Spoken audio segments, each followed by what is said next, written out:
नमस्कार दोस्तों, मैं आज आप सबके सामने कुछ चीज़ें रखना चाहता हूं जो कुकी समुदाय और कुकी आर्म्स ग्रुप इनका और CIA अमेरिका के साथ क्या क्या लिंक्स है।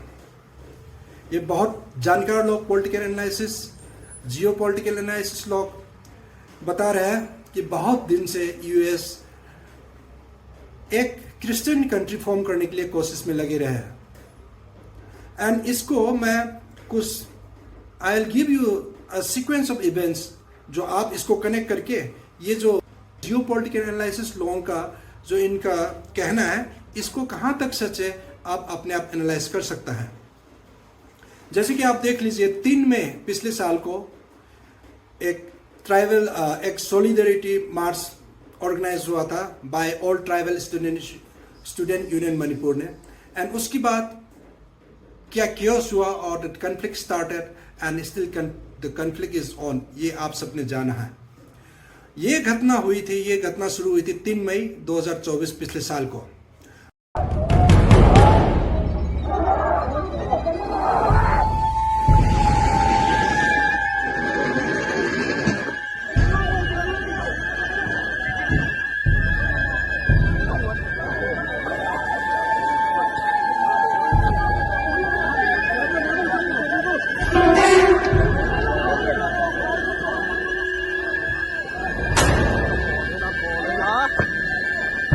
और 30 मई को एक प्रोटेस्ट हुआ था क्रिश्चियन कम्युनिटी ने एक बेंगलोर में एट फ्रीडम पार्क।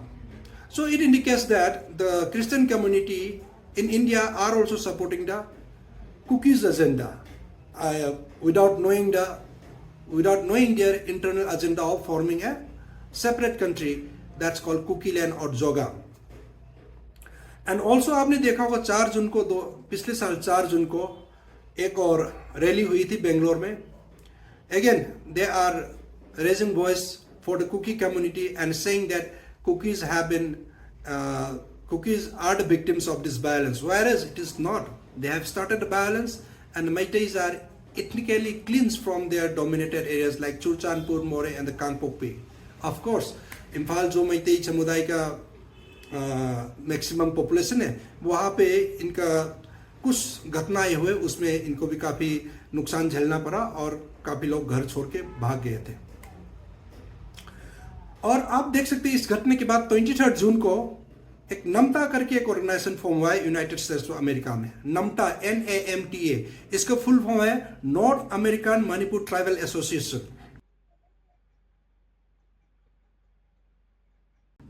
जो North American Manipur tribal association जो है वो 23 जून पिछले साल को फॉर्म होता है और 24 जून को अगला दिन ही इन लोग ने एक प्रोटेस्ट ऑर्गेनाइज किया व्हाइट हाउस के सामने, यूनाइटेड स्टेट्स ऑफ अमेरिका की व्हाइट हाउस के सामने।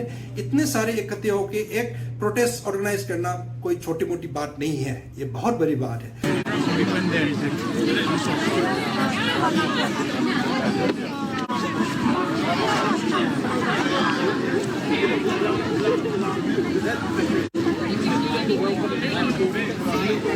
It's live right now. I thought we were getting started and then we have to wait for these people. Ooh.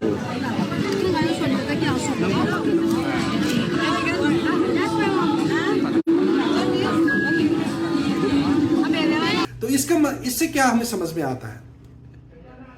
इससे हमें समझ में आता है क्योंकि समुदाय जो है इनके साथ बहुत गहरी संबंध है यूनाइटेड स्टेट्स के साथ। एंड जो लोगों का जो political experts, geo political experts जो कह रहा है they are supported by the CIA, ये मेरे हिसाब से काफ़ी हद तक सही होना चाहिए।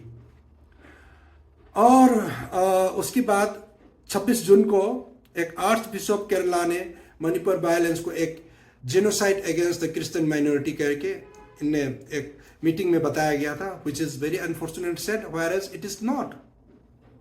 जबकि सुल्तानपुर से हमारा मैतेई समुदाय को पूरा निकाल दिया गया, जबकि जो भी इनका घर है जो उसको जमींदोज कर दिया था, कंप्लीटली खत्म करके लेवल कर दिया। जितने भी मैतेई का प्रॉपर्टीज है, सब मैतेई का घर जो है सब इन्हें खत्म करके इनको लेवल करके अभी नाम और निशान नहीं मिलेगा।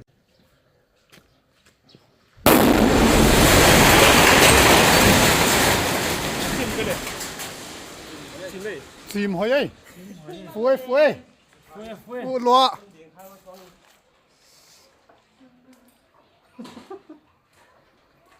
thuộc lâu đi cái chiều Thiệt hay à? ông tiếng khai với lệ Phuê phuê. Hoặc cả vậy.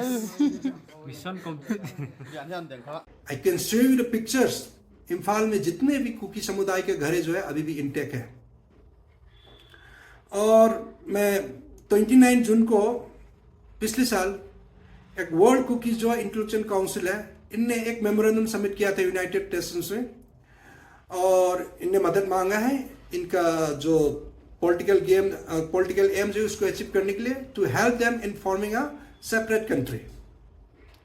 और 30 तारीख को 30 जून पिछले साल को again the same organization world Kukis Zo intellectual council, उन्हें एक prime minister of Israel mister Netanyahu को एक और मेमोरेंडम सबमिट किया कि they are suffering like the Israelis in the past, so to help them in forming their new country. इससे पता चलता है जो कुकी समुदाय जो है throughout the world they are lobbying इनके कुकी लैंड को फॉर्म करने के लिए, और इनका इतना पावरफुल है, how much they are powerful is shown by the European Union Parliament. European Union का पार्लियामेंट जो है उसने मणिपुर के बारे में चर्चा किया, एक दिन 12 जुलाई पिछले साल को चर्चा रखा और 20 मिनट तक सिर्फ मणिपुर के बारे में डिस्कस किया, और इनने ब्लेम किया इंडिया को not to do violence against the Christian minority. These MPs were not concerned about nuance. Their focus was to defame and insult India.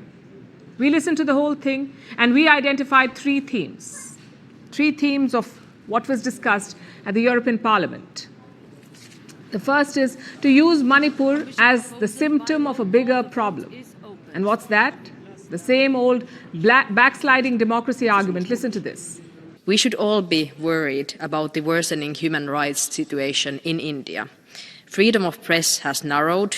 Those who are not Hindu, in particular Christians, are facing growing intolerance, violence, humiliation, discrimination. We're seeing this in anti-conversion laws in different federal states. So it's not just Manipur, it's the whole of India, according to them. The second theme is to present this as some sort of a religious war, sort of like an anti-crusade. Each speaker talked about Christians being under attack in India, about churches being vandalized. Persecutions of Christians are real, and it is our duty to make sure that they stop, also in Manipur. Tells you how shallow their understanding of the subject is. The violence in Manipur involves two communities, the Meiteis and the Kukis. The Meiteis are predominantly Hindus, the Kukis are mostly Christians. But religion is not the biggest fault line here. Their conflict goes back decades to other issues, like land ownership, like reservation in jobs and colleges.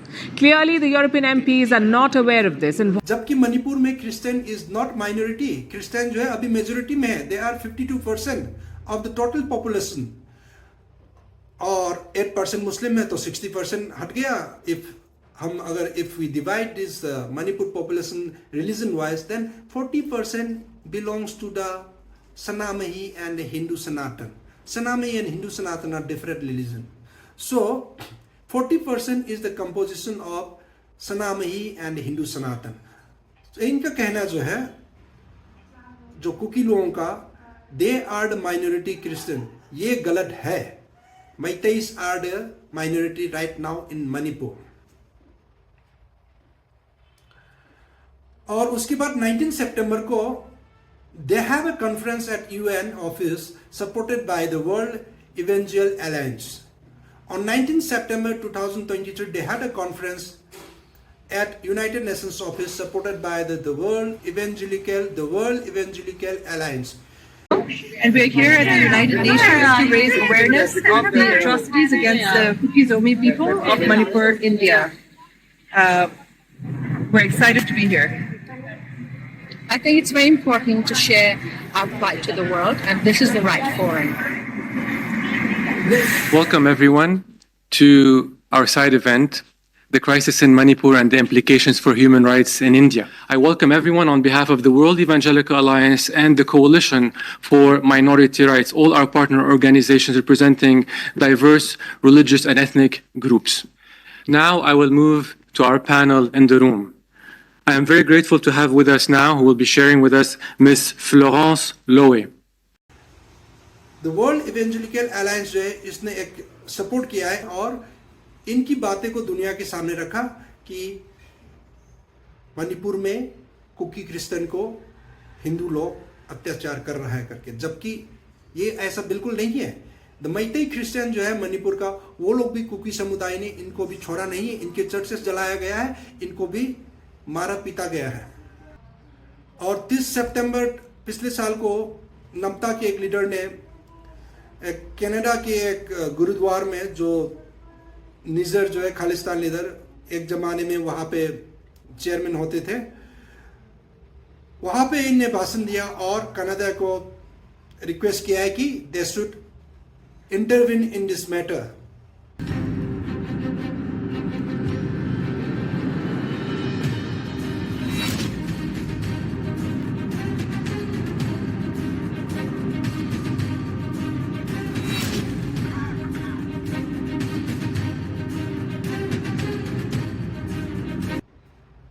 सो इनने पूरी दुनिया भर में इनने प्रचार किया है इनकी अलग कुकी लैंड फॉर्म करने के लिए, and they try to say that it's a violence is between the Hindu and the Christian community.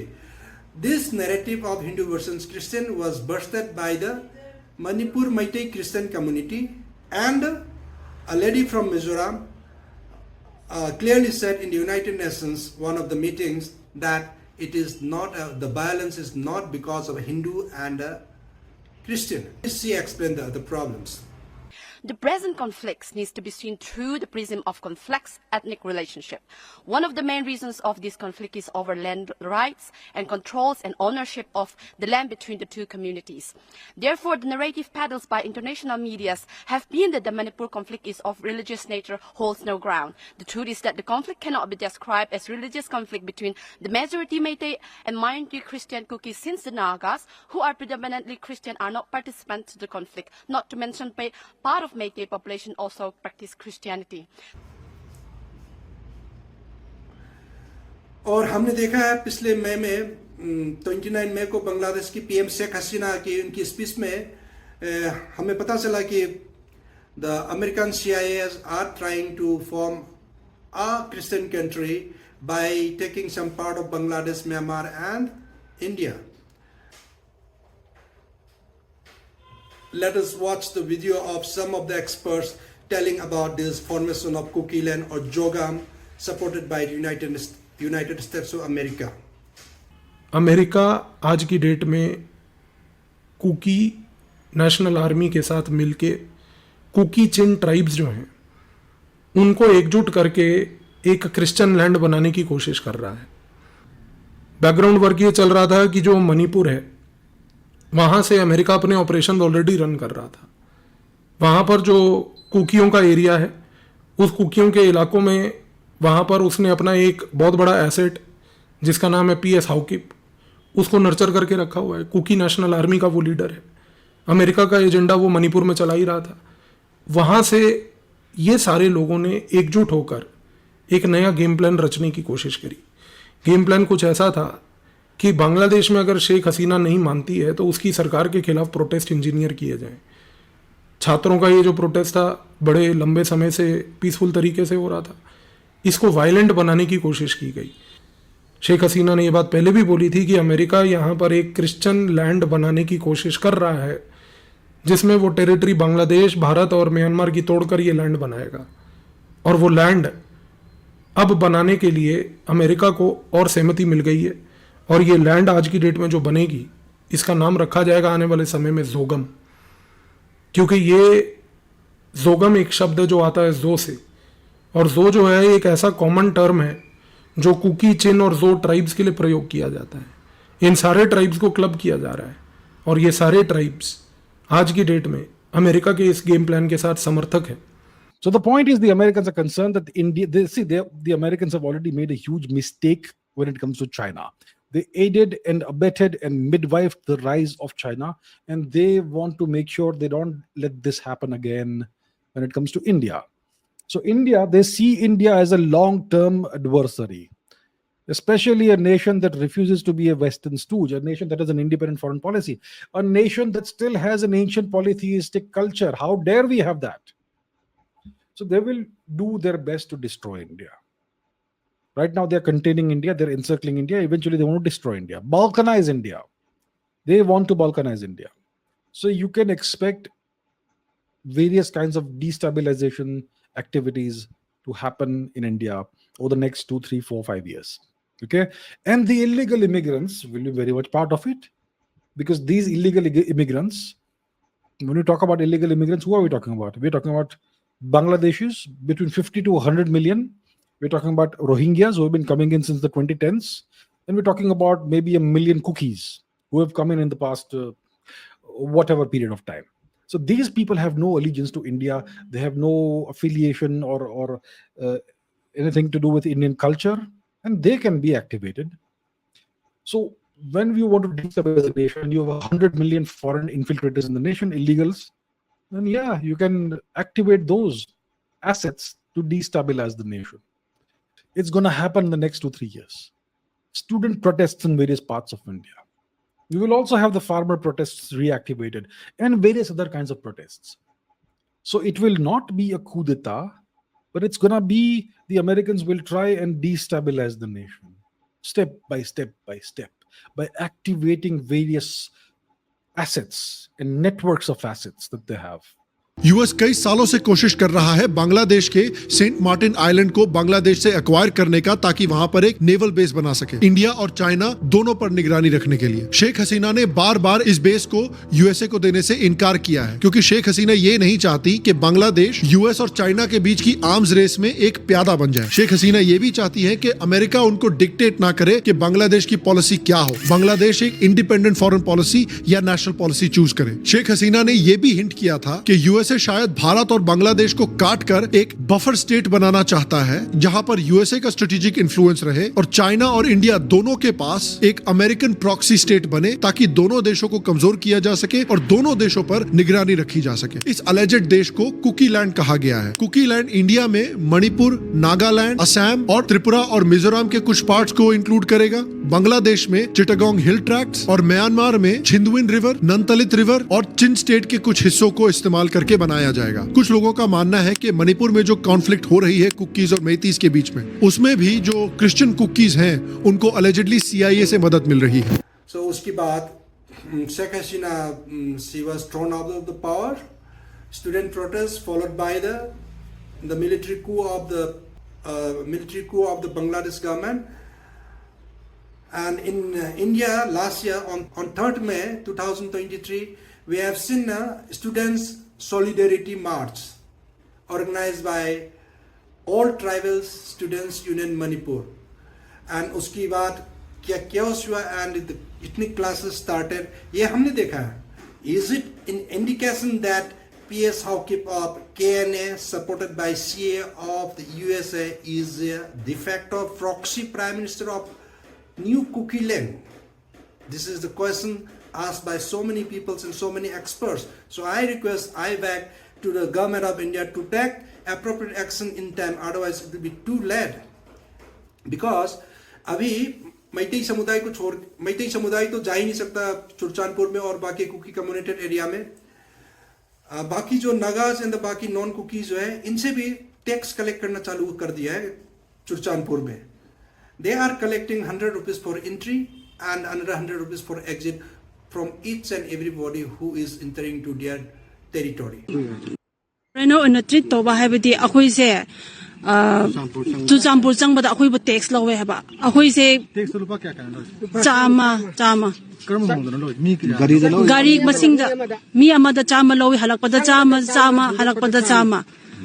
Aduga Zani Zangaba Campopidi Tode to Zampur di Tore, Campopido Madame Torame Aduasu Atuzampune Hele, Adunaquasi Awabase Mam, Labanina, Aquigi Nunang Modu Pondok Sabani, Wabase Kang Bakai Kangi, Udu Hozikpo, Aquigi, Sarkale, Dabaga Sapman, Rabanina, Aquigi Sidat, Kunai Miamsibo, Yinsin Bio, Hibase, Aquigi Apuni. Angasi. Reno in a treat to Bahabiti Ahuise Churachandpur ꯆꯪꯕꯗ ꯑꯩꯈꯣꯏꯕꯨ tax ꯂꯧꯋꯦ ꯍꯥꯏꯕ So the question is it an indication that PS Saukip of KNA supported by CIA is a de facto Prime Minister of the Kuki Land or Jogram? Thank you very much for watching, and आप लोग please share, like and comment.